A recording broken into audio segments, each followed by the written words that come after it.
में। ये आपको जो पीछे दिख रहा है ये है आईएनएस विक्रांत, भारत का पहला स्वदेशी विमान वाहक पोत। इसके बारे में हम विस्तार से और सरल भाषा में जानने का प्रयास करते हैं। अगर देखिए आईएनएस विक्रांत की बात करें तो आईएनएस विक्रांत जो है यह स्वदेशी रूप से विकसित है और इसका एक अन्य नाम है IAC-1, एक अन्य नाम और है R11, इसका एक अन्य नाम और है R11। या तो आप इसे आईएनएस विक्रांत कह सकते हैं या इसे IAC फर्स्ट कह सकते हैं या R11 कह सकते हैं, ये इसके 3 नाम हैं। आईएनएस विक्रांत को किसने बनाया है? आईएनएस विक्रांत को कोचीन शिपयार्ड लिमिटेड ने बनाया है। आईएनएस विक्रांत को कब कमीशन किया गया था? 2 सितंबर 2022 को। 2 सितंबर 2022 को आईएनएस विक्रांत को कमीशन किया गया था। उस समय प्रधानमंत्री मोदी जी भी इसमें शामिल हुए थे। मतलब आईएनएस विक्रांत को कमीशन करने वाले कार्यक्रम के मुख्य व्यक्ति कौन थे? पीएम मोदी थे। और 2025 की दीपावली आईएनएस विक्रांत पर बनाने गए वो भी कौन है? पीएम मोदी हैं। इसका नाम विक्रांत का मतलब होता है साहसी या विजय, साहस या विजय या वीरता से जुड़ता है विक्रांत नाम।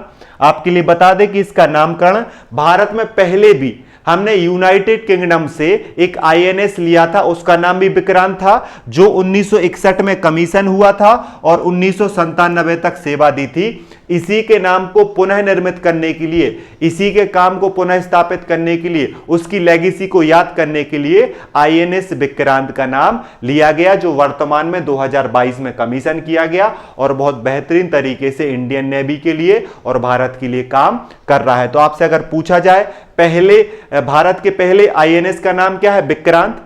किस देश से लिया था? यूके से लिया था। कब कमीशन किया था? 1961 में कमीशन किया था। कब रिटायर हुआ था? 1997 में रिटायर हुआ था। और वर्तमान वाला जो IAC फर्स्ट या R11 आईएनएस विक्रांत है वो कमीशन कब हुआ है? 2022 में हुआ है। अगर आईएनएस विक्रांत की बात करें तो इसमें लगभग 20 करोड़ रुपए की लागत लगी है और इसका स्वदेशी सामग्री 76% है। ढांचा, स्टील, मशीनरी, ये सारी चीजें स्वदेशी रूप से निर्मित करी गई हैं। अगर हम बात करें आईएनएस विक्रांत की प्रमुख तकनीकी विशेषताओं की तो ये 262 मीटर लंबा है, 62 मीटर चौड़ा है, 59 मीटर ऊंचा है और लगभग 45,000 टन इसकी जो है वो वजन है। 2 फुटबॉल मैदानों के बराबर के आकार का है, ये याद रखना है। 1600 से अधिक या 1600 के बराबर सोल्जर्स नौसेना के इस पर रह सकते हैं। महिला अधिकारों के लिए विशेष केबिन बनाई गई है। 2300 से अधिक कंपार्टमेंट बनाए गए हैं।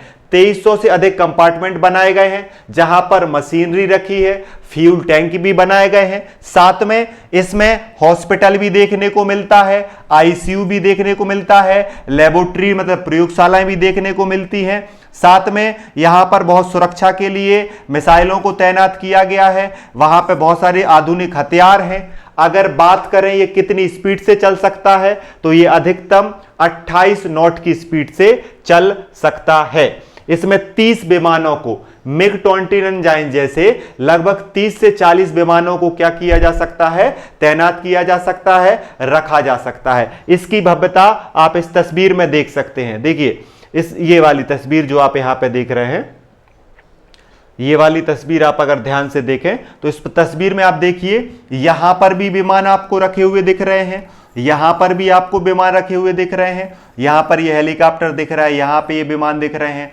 यहां पर ये सारी चीजें दिख रही हैं, है ना। तो लगभग जितना 18 मंजिल जो ऊंची होती है उतनी इसकी ऊंचाई है। 262 मीटर इसकी जो है लंबाई है और जो चौड़ाई है वो 62 मीटर है। अगर आप यहां पर देखें और अच्छे से आपको चीजों को देखना है तो यहां पर इंडिया ग्रुप ने बहुत अच्छी जानकारी वाला ये बनाया है। 2 फुटबॉल मैदान के बराबर है ये बताने का प्रयास किया गया है। इसमें 2300 कंपार्टमेंट बनाए गए हैं जिसमें 1600 से 1700 जवान रह सकते हैं। इसकी अगर लेंथ की बात करें तो लेंथ 262 मीटर है, ऊंचाई की बात करें तो ऊंचाई 59 मीटर है, चौड़ाई की बात करें तो चौड़ाई 62 मीटर है। इसमें एडवांस लिविंग के लिए चीजें बनाई गई हैं यहां पर बहुत अच्छे तरीके से हॉस्पिटल और सुरक्षा की बात की गई है। यहां पर सुरक्षा के लिए MiG-29 जैसे फाइटर जेट्स को रखा गया है, तैनात किया गया है। साथ में अगर आप देखें तो ये 28 नॉट की स्पीड से चल सकता है, 45,000 टन इसका जो है वजन है। तो आप इसकी विशेषताओं को ध्यान से देख लिया होगा। अगर और अच्छे से पढ़ना है तो इस नंबर पर मैसेज करके ये PDF प्राप्त कर लें। अब आपके मन में आएगा सर ये INS विक्रांत भारत के लिए महत्वपूर्ण क्यों है, इसका महत्व क्यों है? तो आप समझिए, इसका महत्व इसलिए है क्योंकि ये भारत की रणनीतिक पहल का हिस्सा है, रणनीतिक महत्व का हिस्सा है। और ये भारत को क्या देता है? भारत जो है अमेरिका, रूस, फ्रांस, चीन और UK इनके बाद उन देशों की श्रेणी में शामिल हो गया है जो स्वयं INS बना सकते हैं, जो स्वयं विमान वाहक पोत बना सकते हैं। और भारत ने जो है INS विक्रांत को बनाकर एक महत्वपूर्ण कैटेगरी में अपने आप को शामिल किया है। इससे भारत की जो नेवी है वो ब्लू वाटर नेवी का दर्जा प्राप्त कर लिया है। भारत की नेवी कैसी नेवी बन गई है? Blue water navy. इसका मतलब क्या है कि भारतीय नौसेना एक ऐसा नौसेना बल है जो गहरे समुद्रों में लंबे समय तक संचालन करने में सक्षम है।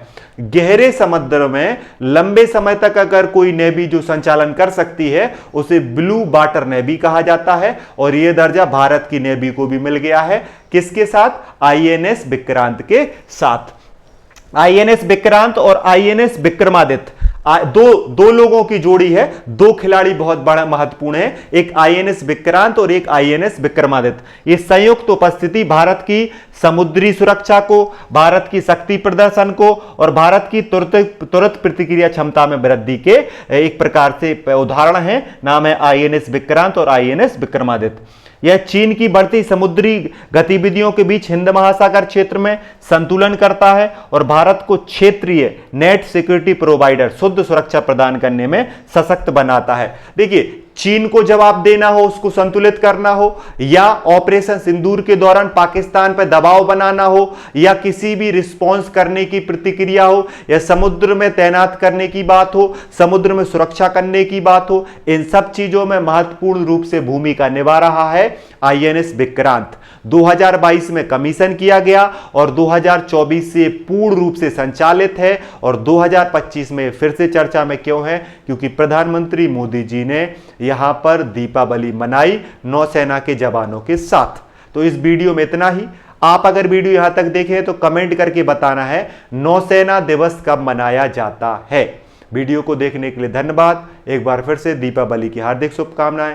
पढ़ते रहिए, मुस्कुराते रहिए, अपना ध्यान रखिए। जय हिंद, जय भारत।